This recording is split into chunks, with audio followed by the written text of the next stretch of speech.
Hello দর্শক, আসসালামু আলাইকুম। আশা করি সকলে ভালো আছেন।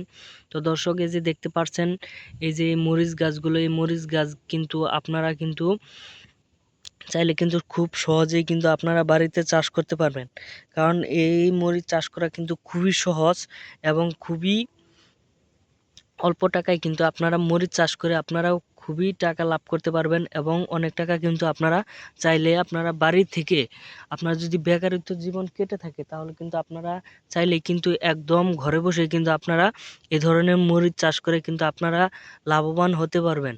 কারণ এই মরিচ গাছগুলো যদি আপনারা একটি ক্ষেতের মধ্যে, সম্পূর্ণ ক্ষেতে যদি আপনারা মরিচের চারা লাগান, তাহলে আপনারা একটু বাড়িতে বসে যদি আপনারা কিছুদিন হয়তো পানি টানি দেন, তারপরে কিন্তু একটু বড় হয়ে গেলে কিন্তু আপনাদের আর পানি দিতে হবে না। তারপরে যদি আপনাদের যে এই গাছগুলো যদি বড় হয়ে যায়, অবশ্যই মরিচ ধরা শুরু করে দিবে। তো এই যে দেখতে পাচ্ছেন, এই যে গাছে ফুল আসছে, ফুল আসার পরে কিন্তু এগুলোতে কিন্তু মরিচ চলে আসবে। এই যে মরিচ চলে আসছে, তো এই ধরনের গাছে কিন্তু অনেক ধরনের মরিচ চলে আসছে, এই দেখতে পাচ্ছেন।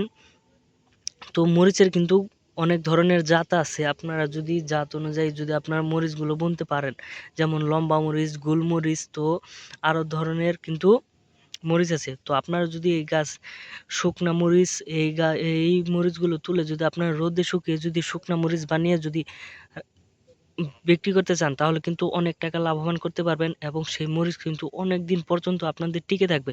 যেমন 5-6 মাস, 1 বছর কিন্তু আপনাদের এই মরিচগুলো টিকে থাকবে। তো আপনারা চাইলে কিন্তু ঘরে বসে আয় করতে পারবেন এই মরিচ গাছ বনে। তো ধন্যবাদ সকলকে, সকলে ভালো থাকবেন। আসসালামু আলাইকুম।